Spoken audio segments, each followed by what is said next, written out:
Hi friends, ഇന്ന് ഞാൻ നിങ്ങളുടെ മുമ്പിൽ വന്നത് ഇക്കഴിഞ്ഞ SSLC ഫിസിക്സ് എക്സാമിനേഷൻ 2020 അതിലെ ക്വസ്റ്റ്യൻ പേപ്പറിനെ കുറിച്ചും അതുപോലെ അതിൻ്റെ ആൻസേഴ്സ് ഡിസ്കസ് ചെയ്യാനും വേണ്ടിയാണ്. നമുക്കറിയാം, കഴിഞ്ഞ ദിവസം നമ്മൾ SSLC കെമിസ്ട്രി എക്സാമിനേഷൻ അതിനെക്കുറിച്ച് അതിൻ്റെ ആൻസേഴ്സ് ഡിസ്കസ് ചെയ്തിരുന്നു. അത് കാണാത്തവരുണ്ടെങ്കിൽ അതിൻ്റെ ലിങ്ക് ഞാൻ ഡിസ്ക്രിപ്ഷൻ ബോക്സിൽ നൽകുന്നുണ്ട്, അവിടെ പോയി അവർക്ക് കാണാവുന്നതാണ്. നമ്മൾ ഇന്ന് ഡിസ്കസ് ചെയ്യുന്നത് ഫിസിക്സിനെ കുറിച്ചാണ്. നമുക്കറിയാം, ഫിസിക്സിനെ കുറിച്ച് പൊതുവെയുള്ള ധാരണ കുട്ടികളെല്ലാവരും എക്സാമിനേഷൻ കഴിഞ്ഞ് പുറത്തിറങ്ങിയ ശേഷം അവരുടെ അഭിപ്രായം പറഞ്ഞത് പൊതുവെ ഫിസിക്സ് എളുപ്പമായിരുന്നു, എന്നാലും ചില കുട്ടികൾക്ക് ചില ക്വസ്റ്റ്യൻസുകൾ അവരെ വലക്കുകയുണ്ടായി, ചിലത് കൺഫ്യൂഷനിങ് ആണ് എന്നൊക്കെയാണ് പലരുടെയും അഭിപ്രായം. അപ്പോൾ നമുക്ക് ഇന്ന് കാണാം എങ്ങനെയാണ് ഓരോ ചോദ്യവും, അതിൻ്റെ ആൻസേഴ്സ് എന്താണ്, ഓരോ ചോദ്യം കൊണ്ടും എന്താണ് ഉദ്ദേശിച്ചത്, നിങ്ങൾ എഴുതിയ ഉത്തരങ്ങൾ ശരിയാണോ എന്നൊക്കെ നമുക്ക് ഇന്ന് ചെക്ക് ചെയ്യാം. അപ്പോൾ ഇത് എക്സാമിനേഷൻ ഇപ്പോൾ എഴുതി കഴിഞ്ഞ കുട്ടികൾക്കും ഇനി വരും വർഷങ്ങളിൽ എഴുതാനുള്ള കുട്ടികൾക്കും ഉപകാരപ്രദമാകും എന്ന വിശ്വാസത്തോടു കൂടി എല്ലാവർക്കും എൻ്റെ ഈ ചാനലിലേക്ക് സ്വാഗതം. Welcome to Kefi Master. Let's watch my video.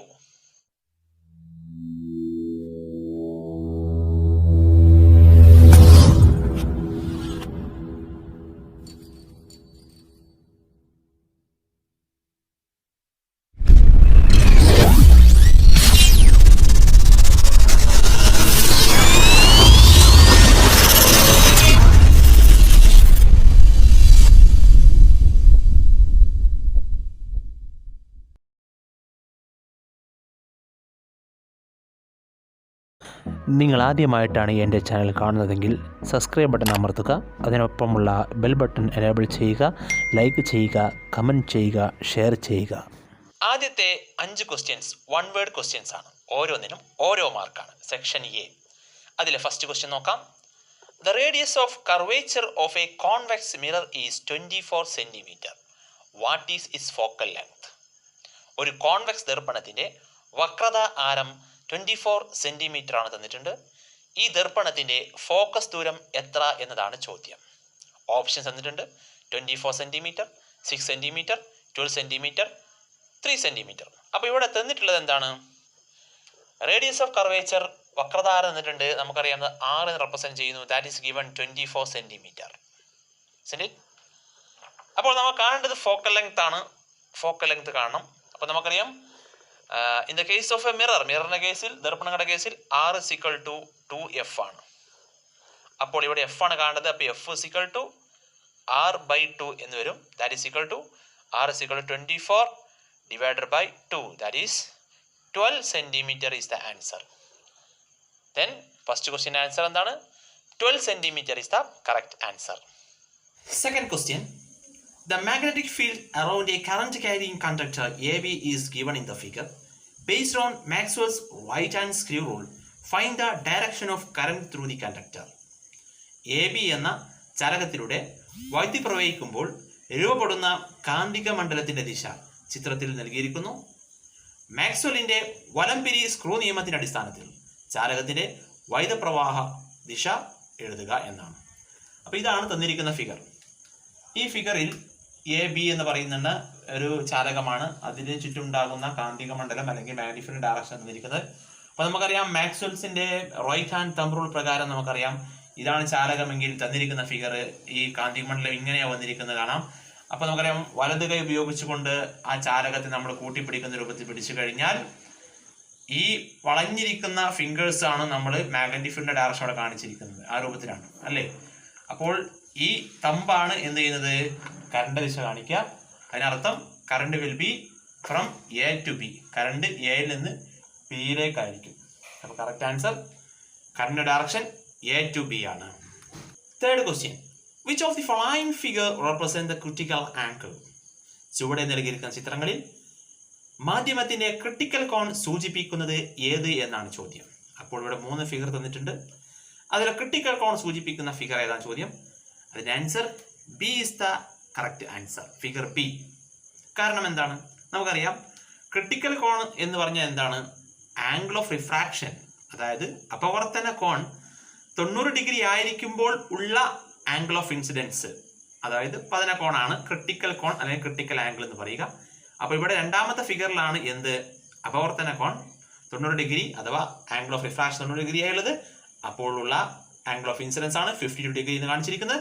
അതുകൊണ്ട് figure B is the correct answer. Fourth question. The order of various colors observed in the spectrum of sunlight is given below.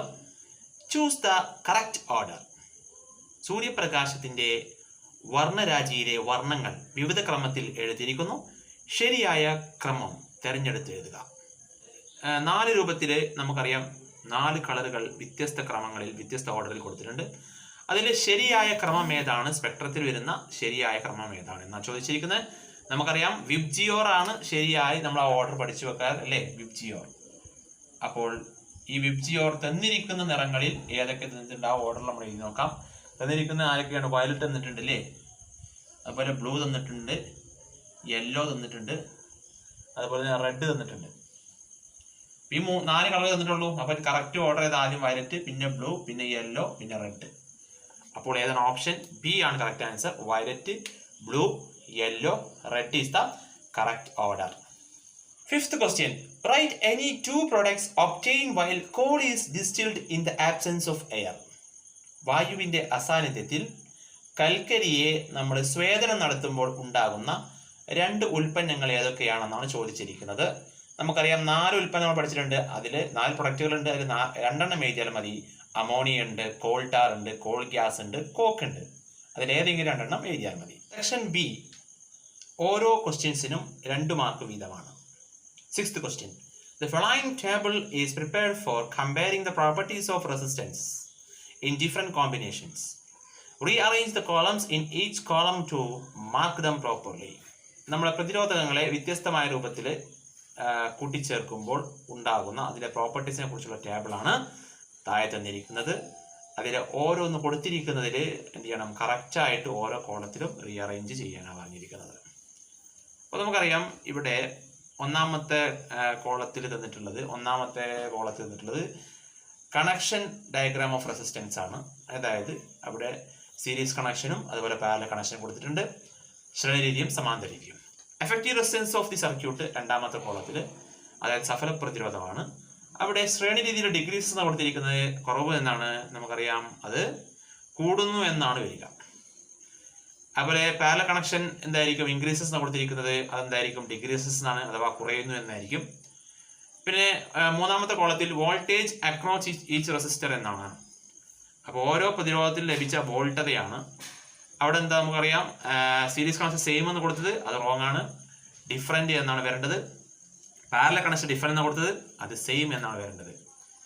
Okay, അപ്പോൾ current through each resistor എന്ന് 4ാമത്തെ കോളത്തിൽ കൊടുത്തിരിക്കുന്നു. അവിടെ same എന്നും different എന്നും കൊടുത്തിട്ടുണ്ട്. അത് ശരിയാണ്, അതിൽ മാറ്റമൊന്നും ഇല്ല. ഇതാണ് കറക്റ്റ് ആൻസർ. ഇതാ ഡിസ്പ്ലേയിൽ കൊടുത്തിരിക്കുന്നു അതിൻ്റെ correct answers. 7th question. Write any 2 methods to provide first aid in the case of electric shock. അതായത് ഒരു വ്യക്തിക്ക് വൈദ്യാഘാതം ഉണ്ടാകുമ്പോൾ നൽകേണ്ട പ്രാഥമിക ശുശ്രൂഷയെക്കുറിച്ച് 2 എഴുതാനാണ് പറഞ്ഞത്. അപ്പോൾ നമുക്കറിയാം പലതും പഠിച്ചിട്ടുണ്ട്. ഒന്നെങ്കിൽ rise the temperature of the body by massaging. മസാജിങ്ങിലൂടെ എന്ത് ചെയ്യാം? ആ ബോഡിയെ ടെമ്പറേച്ചർ, അതിൻ്റെ താപനില വർദ്ധിപ്പിക്കുക. ഗിവ് ആർട്ടിഫിഷ്യൽ റെസ്പിറേഷൻ, കൃത്രിമ ശ്വാസം നൽകുക. അല്ലെങ്കിൽ massage the muscles and bring to the normal stage. അതിനെന്ത് ചെയ്യാം? മസിലൊക്കെ മസാജ് ചെയ്തുകൊണ്ട് നമുക്കതിനെ നോർമൽ സ്റ്റേജിലേക്ക്, ബ്ലഡ് സർക്കുലേഷനൊക്കെ നോർമൽ ആകുന്ന സ്റ്റേജിലേക്ക് എത്തിക്കുക. അതുപോലെ start first aid for functioning of the heart. ഹാർട്ടിന് ഫങ്ഷനിങ് നടക്കുന്നവരെ എന്ത് ചെയ്യുക? അതിന് നമ്മൾ ഫസ്റ്റ് എയ്ഡ് നൽകുക. ഓക്കെ, ഇതൊക്കെ നമ്മൾ ഇതിലേതെങ്കിലും 2 എഴുതിയാൽ മതി. അടുത്തത് 8ാമത്തെ ക്വസ്റ്റ്യൻ ആണ്. 8ാമത്തെ ക്വസ്റ്റ്യൻ എന്ന് പറഞ്ഞാൽ അതൊരു സ്റ്റാൻഡേർഡ് ക്വസ്റ്റ്യൻ ആണ്. കാരണം നമ്മൾ പഠിച്ച 2 ലോകൾ, 2 നിയമങ്ങൾ ഒരുമിച്ച് ചോദിക്കുന്ന ഒരു ചോദ്യമാണ്. ഒരു പുതുമയുള്ള ക്വസ്റ്റ്യൻ ആണ്. A conductor A B is placed in a magnetic field as shown in the figure. ഒരു ഫിഗർ തന്നിട്ടുണ്ട്. അതിലെന്താണ്? എ ബി എന്നൊരു കണ്ടക്ടർ ഒരു യു ഷേപ്പ് മാഗ്നറ്റിനുള്ളിൽ ഈ രൂപത്തിൽ വെച്ചിരിക്കുന്നു. A question. If you are moving the conductor outwards, ഈ കണ്ടക്ടർ നമ്മൾ പുറത്തോട്ട് മൂവ് ചെയ്യുകയാണെങ്കിൽ then what will be the direction of the current in the conductor? ഇതിലെ വൈദ്യുത പ്രവാഹത്തിന്റെ ഡയറക്ഷൻ, ദിശ ഏതായിരിക്കും എന്നാണ് ചോദിച്ചിരിക്കുന്നത്. അപ്പോൾ നമുക്കറിയാം ഇവിടെ ഒരു കണ്ടക്ടർ തന്നിട്ടുണ്ട്. അതെന്ത് ചെയ്യുന്നത്? നമ്മൾ ഇതിനെ തൂക്കിയിട്ടിരിക്കുകയാണ്. അപ്പോൾ എ ബി എന്ന കണ്ടക്ടർ ഈ മാഗ്നറ്റിനെ പുറത്തോട്ട് മൂവ് ചെയ്യുകയാണെങ്കിൽ നമുക്കറിയാം എ ബി അവിടെ എന്താണ് ഇലക്ട്രോ മാഗ്നറ്റിക് ഇൻഡക്ഷൻ, അതായത് വൈദ്യുതകാന്തിക പ്രേരണം മുഖേന എന്ത് ചെയ്യുന്നു ഈ ചാലകത്തിൽ നമുക്കറിയാം ഒരു കാന്തിക മണ്ഡലത്തിൽ ഒരു ചാലകം ചലിച്ചാൽ അതിൽ എന്ത് ചെയ്യുന്ന ഒരു EMF ഉണ്ടാകുന്ന പഠിച്ചിട്ടില്ലേ? അപ്പോൾ അവിടെ വൈദ്യുതകാന്തിക പ്രേരണം നടക്കുന്നു. അതുകൊണ്ട് എ ബി എന്നൊരു കണ്ടക്ടറിൽ ഒരു വൈദ്യുതി ഉണ്ടാകുന്നു. അത് ഡയറക്ഷനെ ചോദിച്ചിരിക്കുന്നത്. അപ്പോൾ അവിടെ നമുക്കറിയാം അവിടെ ഫ്ലെമിങ്ങിന്റെ വലതു കൈ നിയമം പ്രകാരമാണ് നമ്മൾ കാണുക. കാരണം ഇലക്ട്രോമാഗ്നറ്റിക് ഇൻഡക്ഷനിൽ നമ്മൾ കറണ്ടിന്റെ ഡയറക്ഷൻ കാണണമെങ്കിൽ ഫ്ലെമിങ്ങിന്റെ വലതു കൈ നിയമം കാണാം. അപ്പോൾ എങ്ങനെ പിടിക്കണം? നമുക്കറിയാം വലതു കൈ നിയമം പിടിക്കുമ്പോൾ വലതു കൈ പിടിക്കുക, ഈ 3 ഫിംഗറുകൾ പരസ്പരം ലംബമായി പിടിക്കുക. എന്നിട്ട് എന്ത് ചെയ്യുക? നമ്മൾ ആദ്യം ഓരോന്നും അറേഞ്ച് ചെയ്യുക. ആദ്യം ഏതാണ് വേണ്ടത്? മാഗ്നിഫൈഡ് ഡയറക്ഷൻ 4 ഫിംഗർ ചൂണ്ടുവിരലാണ്, അത് മുകളിലോട്ടാണ് നമ്മൾ ആദ്യം റെഡിയാക്കി. ഇനി അടുത്തത് എന്താണ്? എങ്ങോട്ടാണ് ഈ ചാലകത്തിന്റെ ചലനദിശ? അതെന്താണ്? പുറത്തോട്ടാ പറഞ്ഞു. അപ്പോൾ ഇങ്ങോട്ട് പുറത്തോട്ടാണ്. അപ്പോൾ നമ്മുടെ ഈ നടുവിരൽ, അതായത് നമ്മുടെ മിഡിൽ ഫിംഗർ, അത് എങ്ങോട്ടാണ് കാണിക്കുന്നത്? B to A യിലേക്കാണ് കാണിക്കുന്നത്. അപ്പോൾ correct answer B to A ആണ് കറണ്ടിന്റെ ഡയറക്ഷൻ എന്ന് നമുക്ക് മനസ്സിലാക്കാം. Okay. B question. If an electric current passes from A to B, then in which direction the conductor will move? ഇവിടെ മോട്ടോർ പ്രിൻസിപ്പിൾ പ്രകാരം, അതായത് ഇവിടെ കറണ്ട് ഇതിലൂടെ പാസ് ചെയ്യാനായിരിക്കും. A to B ആണ് കറണ്ട് പാസ് ചെയ്യുന്നത് പറഞ്ഞു. അപ്പോൾ എയിൽ നിന്ന് ബിയിലേക്കാണ് കറണ്ട് പാസ് ചെയ്യുന്നത്. ഇങ്ങനെ. അപ്പൊ ഇങ്ങനെ പാസ് ചെയ്യുമ്പോൾ ഈ നമുക്കറിയാം ഒരു current carrying conductor placed in a magnetic field experience A force ആണ് മോട്ടോർ പ്രിൻസിപ്പിൾ. അതിൽ നമ്മൾ ഉപയോഗിക്കുന്ന റൂളാണ് ഫ്ലെമിങ്ങിന്റെ ലെഫ്റ്റ് ഹാൻഡ് റൂൾ. ഫ്ലെമിങ്ങിന്റെ ഇടതു കൈ നിയമം. അപ്പൊ അവിടെ വെച്ച് നമ്മൾ നോക്കാം A to B ആണ്. അവിടെ നമുക്ക് എന്ത് ചെയ്യാം? കറണ്ട് ഡയറക്ഷൻ അങ്ങനെ വെക്കാം. നോർത്ത് സൗത്തിലേക്ക് തന്നെയാണ്. അപ്പോൾ നമുക്ക് കാണാൻ പറ്റും എങ്ങോട്ടാണ് ഈ ചാലകം മൂവ് ചെയ്യാൻ ചോദിച്ചിരിക്കുന്നത്. അപ്പോൾ നമ്മൾ ഇങ്ങനെ പിടിക്കുന്ന സമയത്ത് കറണ്ട് ഡയറക്ഷൻ ഇതാണ്, അതാണ് മിഡിൽ ഫിംഗർ. മാഗ്നിഫൈഡ് ഡയറക്ഷൻ മുകളിലോട്ടാണ്, അതാണ് ഈ 4 ഫിംഗർ.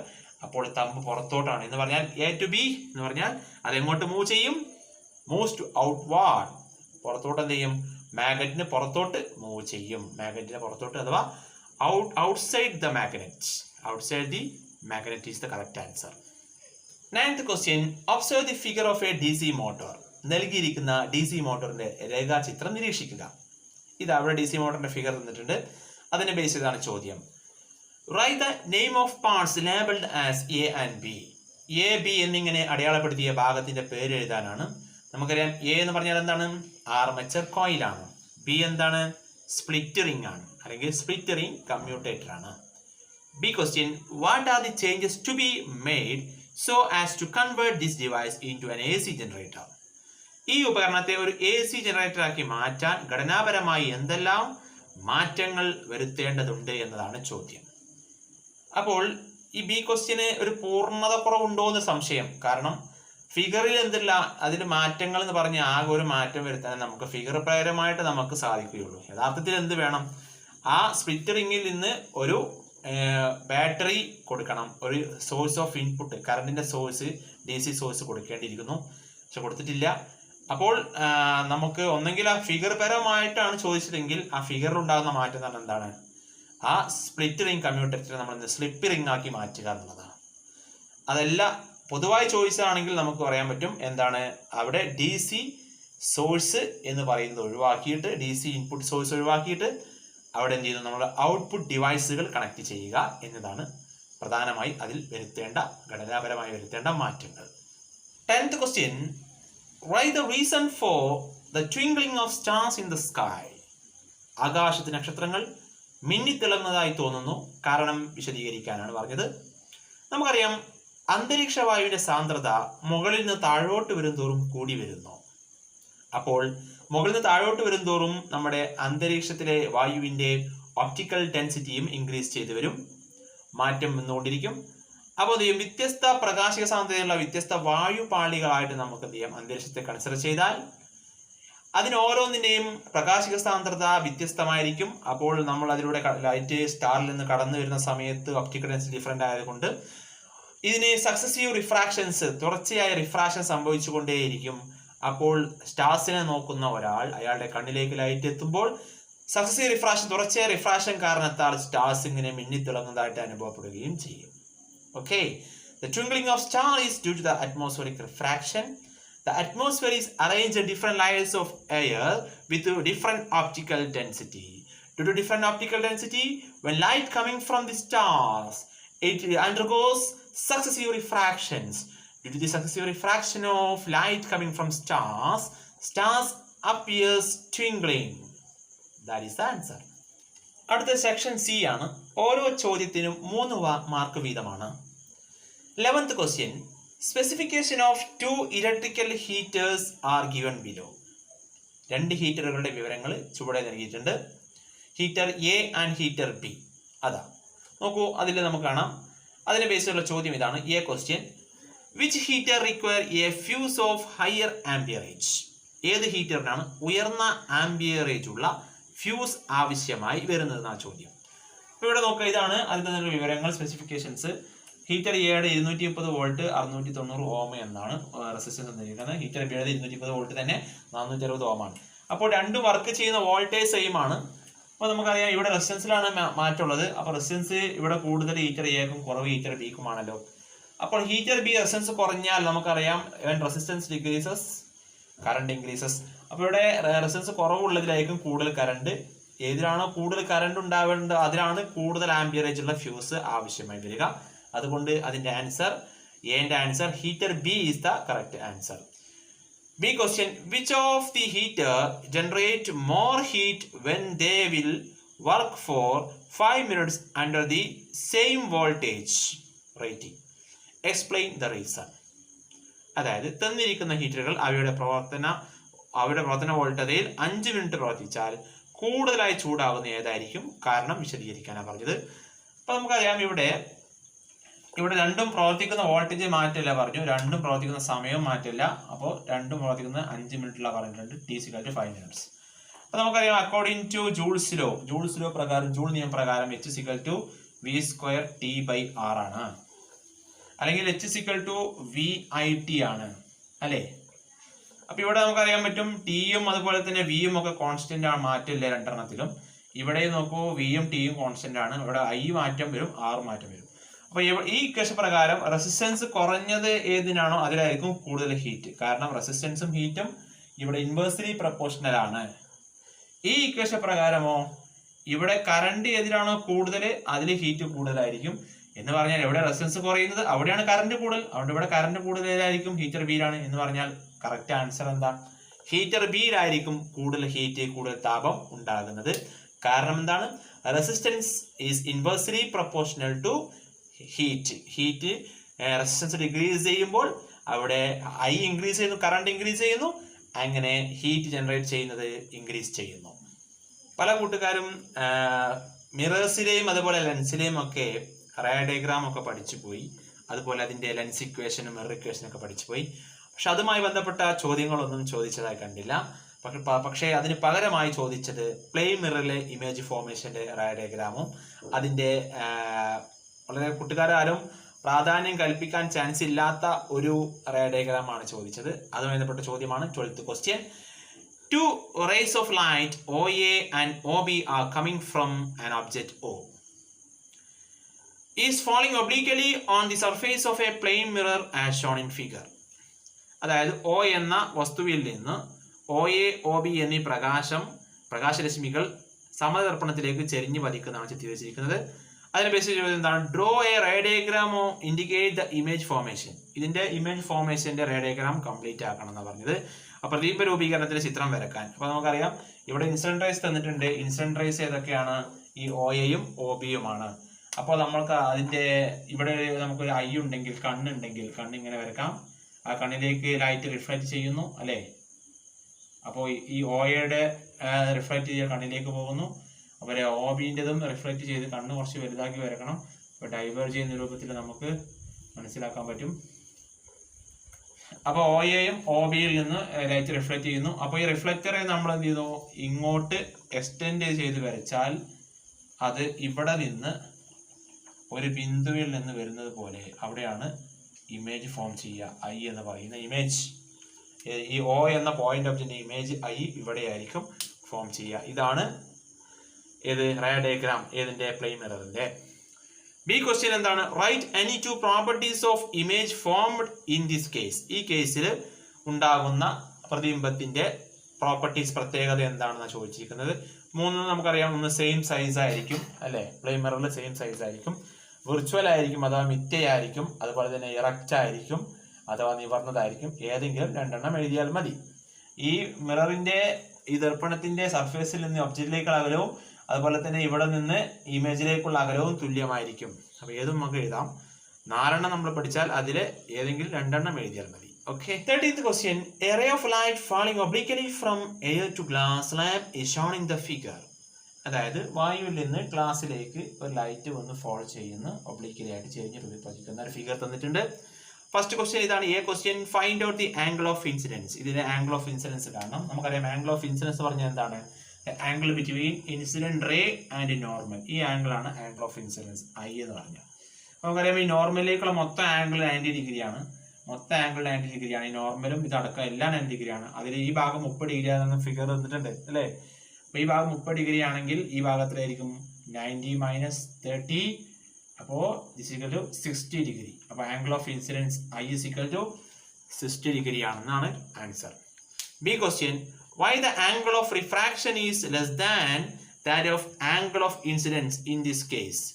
ഈ കേസിൽ എന്തുകൊണ്ടാണ് angle of refraction is less than angle of incidence? Angle of incidence 60 ഡിഗ്രിയാണ്, അതിനേക്കാൾ കുറവാണല്ലോ ആംഗിൾ ഓഫ് റിഫ്രാക്ഷൻ 33 ഡിഗ്രി എന്ന് പറഞ്ഞാൽ. അതിന് കാരണം എന്താണ്?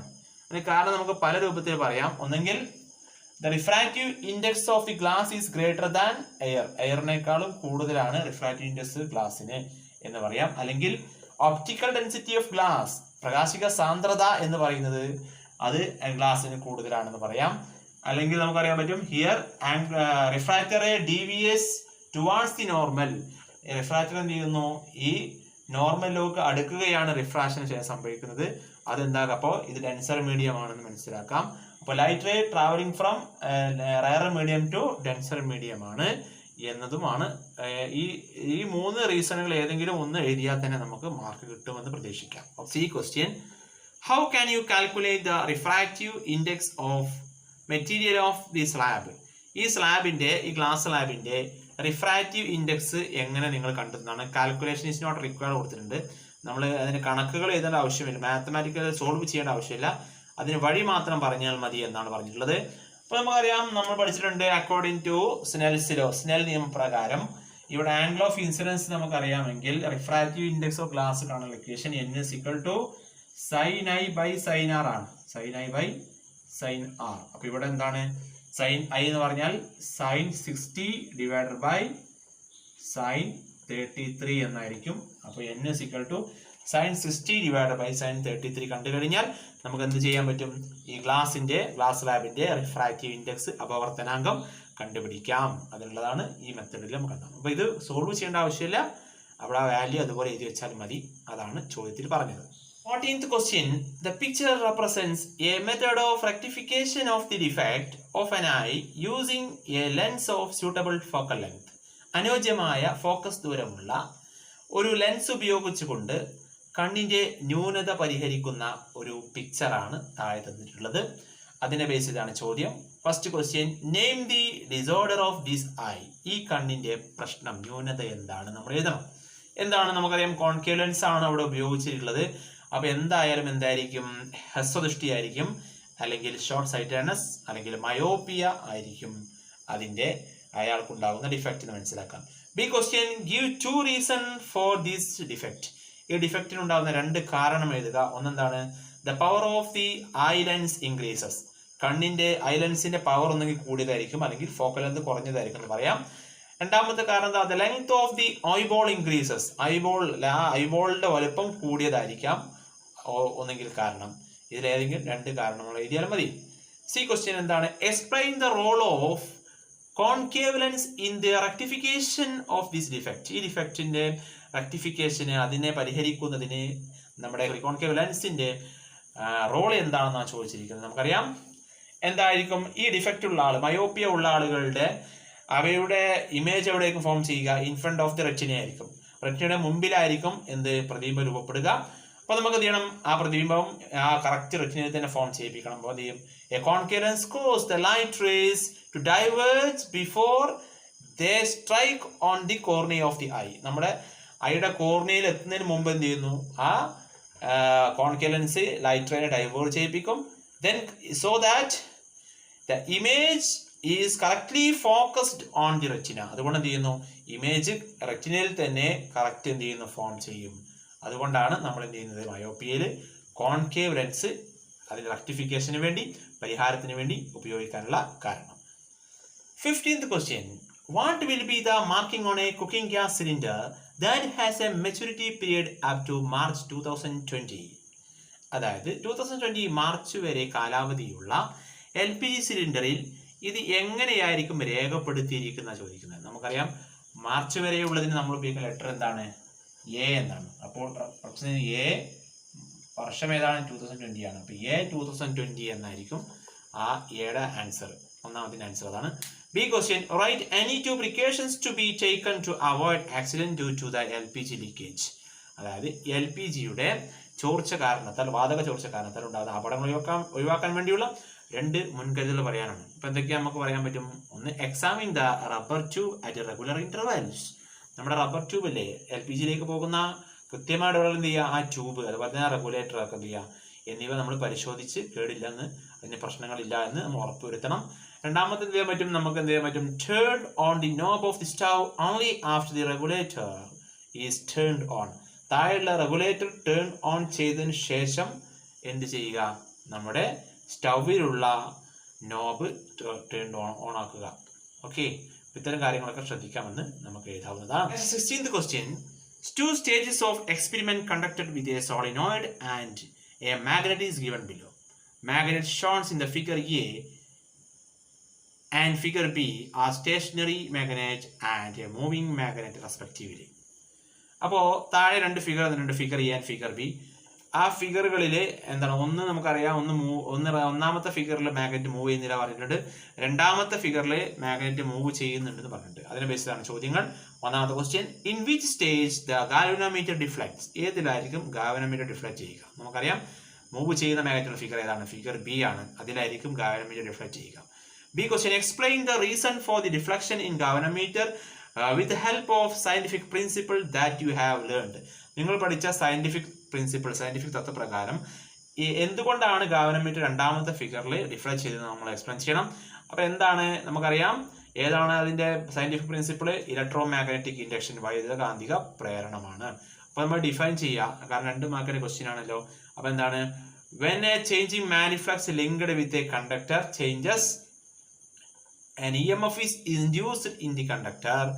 This phenomena is known as electromagnetic induction. Next question എന്താണ്, write any 2 devices that works on the principle. ഈ പ്രിൻസിപ്പിൾ പ്രകാരം പ്രവർത്തിക്കുന്ന 2 ഉപകരണങ്ങൾ പറയാണ്. ഒന്നെന്താണ്, നമ്മൾ ജനറേറ്റർ തന്നെയാണ്. രണ്ടാമത്തേത് moving coil microphone. Moving coil മൈക്രോഫോണും ഇലക്ട്രോമാഗ്നറ്റിക് ഇൻഡക്ഷൻ വഴിയാണ് പ്രവർത്തിക്കുന്നത്, പഠിച്ചിട്ടുണ്ട് അല്ലേ. 17th question. Explain the scientific reason behind the phenomenon given below. താഴെ തന്നിരിക്കുന്ന ഫിനോമിനകൾക്ക് ഉള്ള കാരണം, സയന്റിഫിക് റീസൺ നമ്മൾ പറയണം. ഒന്നാമത്തേത്, the path of sunlight visible in misty morning. നമ്മൾ മഞ്ഞ് ഉള്ള സമയമായിട്ടുള്ള രാവിലെ നമുക്ക് എന്ത് ചെയ്യാൻ പറ്റും, ദ പാത്ത് ഓഫ് ലൈറ്റ് കാണാൻ പറ്റും. അതിന് കാരണം എന്താണ്, ടിൻഡൽ എഫക്റ്റ് ആണ്, ടിൻഡൽ പ്രഭാവമാണ് അതിൻ്റെ answer. B, Newton's colour disc appears white when rotated fast. നമ്മുടെ ന്യൂട്ടൺ കളർ ഡിസ്ക് വളരെ വേഗത്തിൽ കറക്കിയാൽ അത് വെള്ളയായി അനുഭവപ്പെടാനുള്ള കാരണം എന്താണ്, പെർസിസ്റ്റൻസ് ഓഫ് വിഷൻ, അതായത് വീക്ഷണ സ്ഥിരതയാണ് അതിൻ്റെ ആൻസർ. അപ്പോൾ C question, the rising and setting of sun appears red. നമുക്കറിയാം എന്തുകൊണ്ടാണ് നമ്മൾ രാവിലെയും വൈകുന്നേരവും ഒക്കെ എന്ത് ചെയ്യുന്നു, സൂര്യൻ റെഡ് ചുവന്ന നിറത്തിൽ കാണപ്പെടാനുള്ള കാരണം, സൂര്യോദയ സമയത്തും സൂര്യാസ്തമയ സമയത്തും ചുവന്ന നിറത്തിൽ കാണാനുള്ള കാരണമാണ് ചോദിച്ചിരിക്കുന്നത്. അതിന് കാരണം എന്താണ്, സ്കാറ്ററിംഗ് ഓഫ് ലൈറ്റ്, പ്രകാശത്തിന്റെ വിസരണമാണ് അതിന് കാരണം. A person can see the far object and near object clearly. അകലെയുള്ള ഒബ്ജക്റ്റിനെയും അടുത്തുള്ള ഒബ്ജക്റ്റിനെയും ഒരു പേഴ്സണ് കാണാൻ കഴിയുന്നു. അതിന് കാരണം എന്താണ്, the power of accommodation of I. അദ്ദേഹത്തിന്റെ കണ്ണിന്റെ പവർ ഓഫ് അക്കോമഡേഷൻ ആണ് അതിന് കാരണം എന്ന് പറയാം. 18th question. Analyze the circuit P and Q. P and Q എന്ന് പറയുന്ന 2 സർക്യൂട്ടുകൾ തന്നിരിക്കുകയാണ്. ഇത് രണ്ടിനെ അനലൈസ് ചെയ്യാനാണ് പറഞ്ഞത്. P and Q 2 സർക്യൂട്ടുകൾ. അപ്പോൾ ഒന്നാമത്തെ ക്വസ്റ്റ്യൻ ഇതാണ്, in which circuit the resistors get the same voltage. ഏത് സർക്യൂട്ടിലാണ് റെസിസ്റ്റേഴ്സിന് സെയിം വോൾട്ടേജ് ലഭിക്കുന്നത്? ഈ ചോദ്യത്തിൽ ചെറുതായിട്ടൊരു കൺഫ്യൂഷൻ ഉണ്ട്. ചോദ്യകർത്താവ് എന്താണ് കറക്റ്റ് ഉദ്ദേശിച്ചത് എന്ന് മനസ്സിലായിട്ടില്ല. എന്താ കാരണം വെച്ചാൽ ഇവിടെ രണ്ടിനും എന്ത് ചെയ്യുന്നു, സെയിം വോൾട്ടേജ് കിട്ടും. എന്താ അങ്ങനെ പറയാൻ വെച്ചാൽ നമുക്കറിയാം ഇത് സീരീസ് കണക്ഷൻ ആണ്. ഇവിടെ എന്ത് ചെയ്യും, 10 വോൾട്ട് കൊടുത്തിരിക്കുന്നത്. ഇവിടെ രണ്ടും സെയിം റെസിസ്റ്റൻസ് ആയതുകൊണ്ട് ഇവിടെ 5 വോൾട്ടും 5 വോൾട്ടും കിട്ടും. ഇവിടെ എന്താണ്, രണ്ട് റെസിസ്റ്റൻസും സെയിം വോൾട്ടേജ് ആണ് പിയിൽ കിട്ടുന്നത്, പക്ഷെ 5 വോൾട്ടാണ്. ഇവിടെ എന്താ നമുക്കറിയാം, ഇവിടെ 10 വോൾട്ട് ആണ്. ഇവിടെ പാരലൽ കണക്ഷൻ ആകുമ്പോൾ ഈ സെയിം വോൾട്ടേജ് രണ്ടും കിട്ടുക 10 വോൾട്ട് 10 വോൾട്ട്. അപ്പൊ ഇവിടെ എന്താ 10 വോൾട്ട് രണ്ടിനും, രണ്ട് റെസിസ്റ്റേഴ്സിനും സെയിം വോൾട്ടേജ് ഉണ്ട്. ചോദ്യം എന്താണ്, സെയിം വോൾട്ടേജ് കിട്ടുന്ന റെസിസ്റ്റേഴ്സ് ഉള്ള ഫിഗേഴ്സ് ഏതൊക്കെയാണ് ചോദ്യം. അപ്പൊ രണ്ടിനും സെയിം വോൾട്ടേജ് ആണ്. ഈ ചോദ്യകർത്താവ് ഉദ്ദേശിച്ചത് പാരലൽ കണക്ഷൻ എന്ന അർത്ഥത്തിലാണെന്നുണ്ടെങ്കിൽ Q ആണ് ആൻസർ, അല്ലെ 10 വോൾട്ട്. പക്ഷെ ചോദ്യത്തിൽ നിന്ന് മനസ്സിലാവുന്ന ഇതാണ്. അപ്പോൾ ഏത് ഉത്തരം എഴുതിയാലും P ആൻഡ് Q എന്ന് എഴുതിയാലും ഈ Q മാത്രം എന്ന് എഴുതിയാലും മാർക്ക് ലഭിക്കുമെന്ന് നമുക്ക് പ്രതീക്ഷിക്കാം. ഈ question, calculate the voltage across the resistor R2 in the circuit P എന്ന സർക്യൂട്ടിൽ R2 എന്ന റെസിസ്റ്റർ ഉണ്ടാകുന്ന വോൾട്ടേജ് കാണണം. നേരത്തെ പറഞ്ഞല്ലോ 10 വോൾട്ടിനെ തുല്യമായി ഡിവൈഡ് ചെയ്യും. കാരണം എന്താ, ഇവിടെ രണ്ടും ഈക്വൽ റെസിസ്റ്റൻസ് ആയതുകൊണ്ടാണ്. അപ്പൊ 5 വോൾട്ട് ആണ് അതിന്റെ answer. C question, if current due to the applied EMF is flowing through these two circuits for a time of 5 minutes, which circuit will produce more heat energy? Explain. അപ്പോൾ ഇതിലൂടെ രണ്ട് സർക്യൂട്ടിൻ്റെയും നമ്മൾ ഈ apply ചെയ്ത voltage കാരണം EMF കാരണം current pass ചെയ്യുമ്പോൾ ഇതിന് ഹീറ്റ് പ്രൊഡ്യൂസ് ചെയ്യുന്ന പറഞ്ഞല്ലോ. എങ്കിൽ ആ ഹീറ്റിൻ്റെ അളവ് ഏത് സർക്യൂട്ടിലായിരിക്കും കൂടുതൽ വന്നിരിക്കുന്നത്? അപ്പോൾ നമുക്കറിയാൻ പറ്റും ആൻസർ Qയിലായിരിക്കും കൂടുതൽ ഹീറ്റ് എനർജി ഉണ്ടാവുക. കാരണം എന്ന് വെച്ചാൽ നമുക്കറിയാം ഇവിടെ എഫക്റ്റീവ് റെസിസ്റ്റൻസ് R ഇവിടെ സീരീസ് കണക്ഷനാണ്, ഇത് പാരലൽ കണക്ഷനാണ്, ഇത് ശ്രേണിയാണ്, ഇത് സമാന്തരമാണ്. അപ്പോൾ ഇത് രണ്ട് ആഡ് ചെയ്യുമ്പോൾ 200 Ω ആണ് ഇവിടെ കിട്ടുക. ഇവിടെയാണെങ്കിൽ എഫക്റ്റീവ് റെസിസ്റ്റൻസ് പാരലൽ കണക്ഷൻ ആയതുകൊണ്ട് R ഈക്വേഷൻ വെച്ചാൽ നമുക്ക് 50 Ω എന്ന് കിട്ടും. അപ്പോൾ 50 Ω കിട്ടി. അപ്പോൾ എഫക്റ്റീവ് റെസിസ്റ്റൻസ് കുറവാണ് പാരലൽ കണക്ഷനിൽ, ഇവിടെ കൂടുതലെന്ന് പറയാൻ പറ്റും. അപ്പോൾ എഫക്റ്റീവ് റെസിസ്റ്റൻസ് ഡിക്രീസസ്, ഇവിടെ എഫക്റ്റീവ് റെസിസ്റ്റൻസ് കുറയുമ്പോൾ എന്ത് ചെയ്യുന്നു, ഇവിടെ കറണ്ട് ഇൻക്രീസ് ചെയ്യും, ഇവിടെയോ കറണ്ട് ഡിക്രീസ് ചെയ്യും. അപ്പോൾ കറണ്ട് ഇൻക്രീസ് ചെയ്യുന്നത് ഏതിലാണോ അതിലായിരിക്കും കൂടുതൽ ഹീറ്റ് എനർജി ഉണ്ടാവുക. അപ്പോൾ H V²T/R എന്നുള്ള ഇക്വേഷൻ പ്രകാരമോ അല്ല H VIT എന്നുള്ള ഇക്വേഷൻ പ്രകാരമോ നമുക്ക് എന്ത് ചെയ്യാൻ പറ്റും, അത് മനസ്സിലാക്കാൻ പറ്റും. എന്താണ്, കറണ്ട് ഡിക്രീസസ്, ആ സർക്യൂട്ടിൽ എന്ത് ചെയ്യുന്നു, heat generated is increases according to joule നിയമപ്രകാരം. അടുത്ത 19th ക്വസ്റ്റ്യൻ ആണ്. Observe the figure and answer the following questions. P1 and P2 are identical bulbs. അപ്പോൾ ഒരു ഫിഗർ തന്നിട്ടുണ്ട്. ഈ ഫിഗർ തന്നിട്ട് എന്ത് ചെയ്യണം, നമ്മൾ അതിനെ ബേസ് ചെയ്തുകൊണ്ട് ചോദ്യങ്ങളാണ്. A question, which bulb will glow in these circuits? ഈ സർക്യൂട്ടിൽ ഏത് ബൾബാണ് ഗ്ലോ ചെയ്യുക ചോദിക്കുന്നത്. അപ്പോൾ നമുക്കറിയാം ഇതിൽ B1 only glows, B1 മാത്രമാണ് പ്രകാശിക്കുക.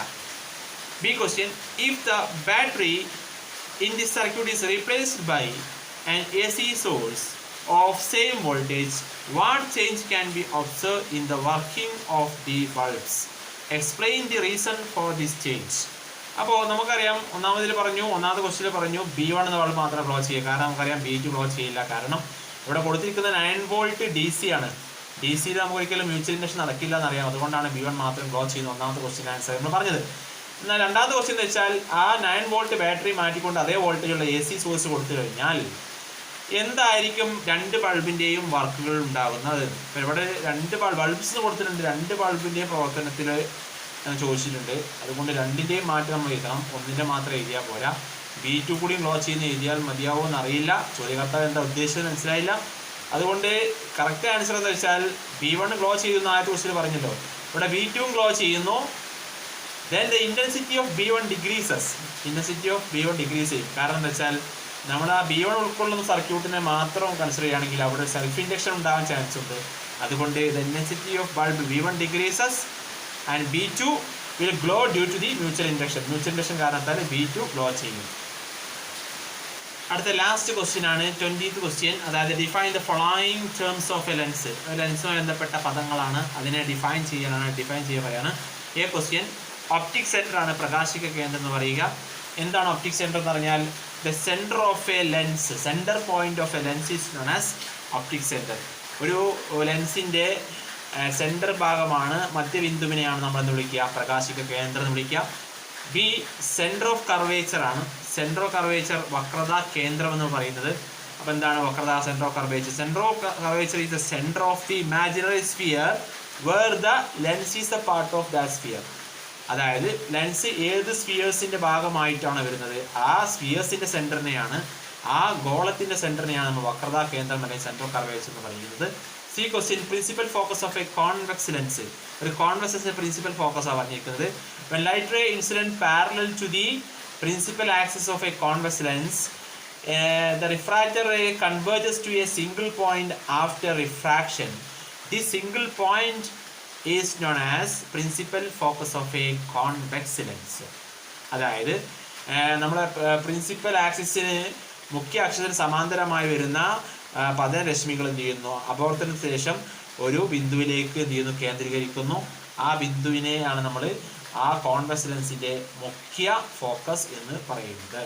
The focal length of a concave lens. Focal length is the length between pole and focus of a concave lens. ഒരു കോൺകേവ് ലെൻസിൻ്റെ പോളിൽ നിന്ന് ഫോക്കസിലേക്കുള്ള ദൂരമാണ് ആ കോൺകേവ് ലെൻസിൻ്റെ ഫോക്കൽ ലെങ്ത് എന്ന് നാം പറയുന്നത്.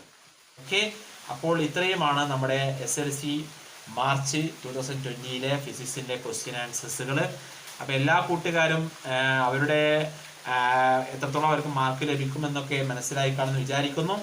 ഇനി വരുന്ന വർഷങ്ങളിലെ കൂട്ടുകാർക്ക് ഇത് പ്രയോജനപ്പെടുമെന്ന് വിചാരിക്കുന്നു. അതുകൊണ്ട് ആദ്യമായിട്ടാണ് നിങ്ങൾ എൻ്റെ ചാനൽ കാണുന്നതെങ്കിൽ എല്ലാവരും സബ്സ്ക്രൈബ് ചെയ്യുക, നിങ്ങളെ കൂട്ടുകാർക്ക് ഷെയർ ചെയ്യുക, അതുപോലെ തന്നെ ലൈക്ക് ചെയ്യുക, കമൻറ്റ് ചെയ്യുക. ഈ SSLCയിൽ നല്ലൊരു മാർക്ക് സ്കോർ ചെയ്യാൻ വേണ്ടി നിങ്ങളുടെ റിസൾട്ട് വരുമ്പോൾ നിങ്ങൾ പ്രാർത്ഥിക്കുക. അപ്പോൾ നിങ്ങളുടെ റിസൾട്ട് നല്ല റിസൾട്ടായി മാറട്ടെ എന്ന് ഞാൻ ആശംസിക്കുന്നു. Wish you good luck. Thank you for watching my video.